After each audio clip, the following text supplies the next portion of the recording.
America Looks Abroad, presented at this hour on Sunday afternoon by the officers and staff members of the Foreign Policy Association. This nonpartisan organization, which is open to all who are interested in American foreign policy, offers accurate information on current world events. The Balkan Entente Conference closes in Belgrade this afternoon. Mr. John C. DeWilde, Research Associate of the Foreign Policy Association, who follows affairs in Central and Southeastern Europe, will discuss the tug of war in the Balkans. Mr. DeWilde. Good afternoon. For the past 2 days, the attention of Europe has been focused on Belgrade, the capital of Yugoslavia. There, the foreign ministers of 4 Balkan countries are convened in one of the periodic conferences of the Balkan Entente. Romania, Yugoslavia, Turkey, and Greece are represented. Their meeting in these troubled times has unusual significance. They are deliberating on ways and means to arrest the contagion of war, to preserve and strengthen their unity in the face of constant outside pressure. The task of these foreign ministers is difficult. Though not yet the scene of armed conflict, the Balkans have already become the object of intense diplomatic and economic warfare. The belligerents, Germany on one side and the Allies on the other, are struggling for political and economic control of this area. For Nazi Germany, access to the foodstuffs and raw materials of the Balkans is a matter of life or death. The Franco-British blockade has cut her off from over half of her normal sources of supply. The Balkans, or southeastern Europe, is one of the few regions of the world where she can still buy and sell. True, this area is comparatively poor and very densely populated. Yet it does produce a surplus of food: wheat, corn, barley, livestock, and fruit, in all of which Germany is deficient. And the German Reich needs even more urgently the copper and lead of Yugoslavia, the bauxite, or raw material of aluminum produced in Hungary, and, most important, the oil of Romania. Ever since the outbreak of war, Germany has been pressing the Balkan countries for ever larger deliveries. German trade delegations are making a steady round of the Balkan capitals. But the Germans have not been invariably successful. They have had to contend with serious transportation difficulties. There hasn't been enough railway rolling stock to bring supplies to Germany, and the Danube has been frozen. Above all, German trade missions have run into determined opposition from the French and British. Not that the Allies are particularly interested in obtaining the Balkan products for their own use. They can buy their supplies more cheaply in their far-flung empires and other countries overseas. But they do want to keep the raw materials and foodstuffs of the Balkans out of German hands. Their purchasing agents are busily at work. They are ready to outbid the Germans and buy up anything offered on the market. You might say that under these circumstances, the Balkan countries are in an enviable position. They have no difficulty in disposing of their surpluses and are getting fancy prices. Actually, no nation in southeastern Europe views the situation in such an optimistic light. All these countries are constantly under pressure, now from the Allies, now from Germany. If they sell too much to Germany, France and Britain complain and threaten reprisals. Again, if they yield to Allied pressure, the Germans become menacing. Just at present, for example, a bitter struggle is going on for the control of Romanian oil. Germany desperately needs oil for her planes, her tanks, and her motorized divisions. She produces some petroleum at home, but her own supplies are far from adequate. She must have Romanian oil. Last December, after prolonged negotiations, the Romanian government finally agreed to let Germany have more. Unfortunately for the Reich, however, French and British interests produce the bulk of Romania's output. The British alone control over 60% of the refining capacity of the oil industry. So far, these interests have declined, quite naturally, to sell Germany any part of their production. The Germans, however, refuse to be checkmated in this way. Under pressure from Berlin, the Romanian government recently set up a commission to control the output and sale of oil. presumably with the intention of compelling French and British companies to sell to Germany.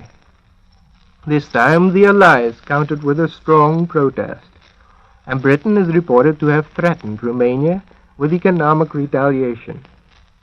We still don't know the outcome of this struggle, but you can imagine that the Romanians feel very uneasy. Perhaps the Balkans could resist pressure more easily if they were completely united. They suffer, however, from a legacy of hatred and conflict left by several wars. It is highly significant that two countries are absent from this Balkan parley taking place in Belgrade. They are Hungary and Bulgaria. Hungary is still smarting from the defeat inflicted on her in the World War.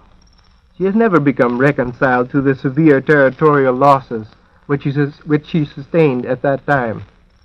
In particular, Hungarians have passionately demanded that Romania return the rich province of Transylvania and the adjoining districts. Bulgaria is the other country boycotting the Balkan Entente. The Bulgarians are also dissatisfied. They suffered two successive defeats, the first in the Balkan War of 1913, the second in the World War. They lost the Dobruja, a province on the Black Sea, to Romania, and were cut off by Greece from access to the Aegean Sea.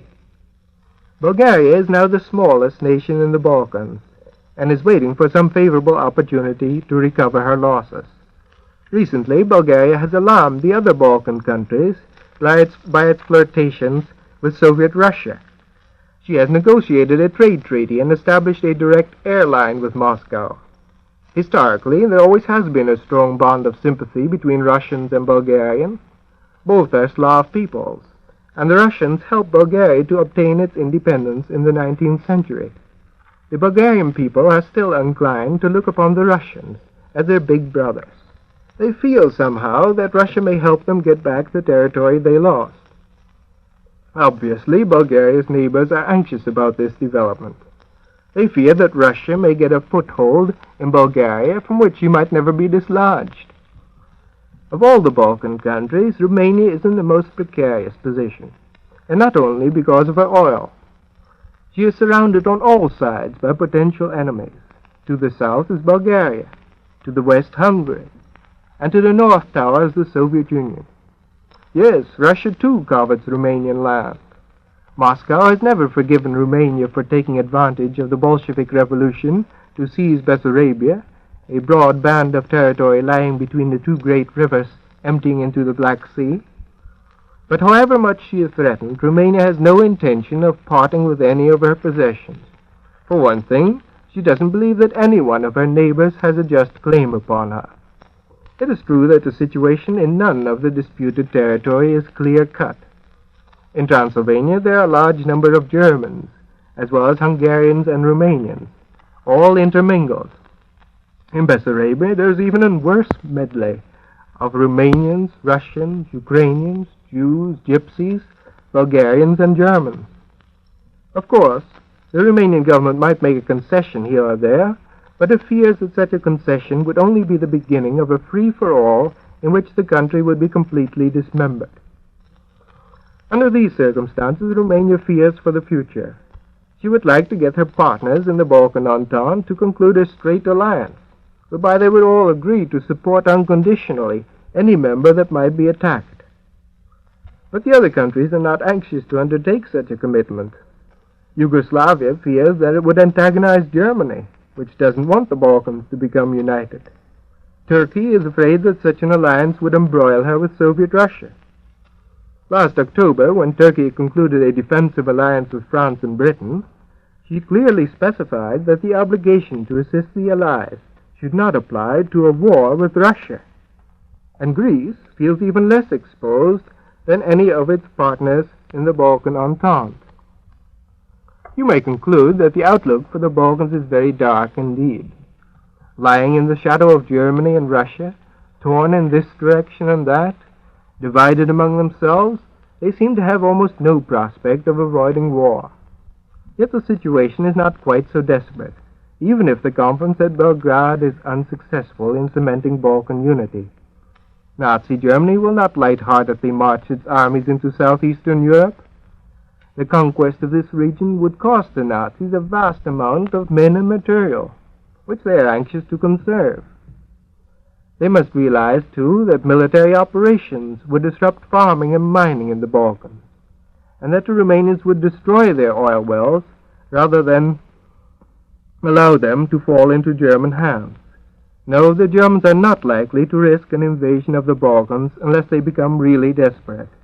Such a development is probable only if the German lines of supply are seriously impeded. There remains, of course, the Russian danger. For the moment it does not seem acute. Russia has not been conspicuously successful in Finland, and certainly has her hands too full to stage a diversion in the Balkans. The Romanians in particular are breathing more easily. But the fear of communist Russia is strong and deep-seated. Many of the Balkan countries have a highly unstable economic and social structure. The peasants, who form the bulk of the population, are poor and debt-ridden. The workers in the infant industries of the Balkans are ill-paid and housed.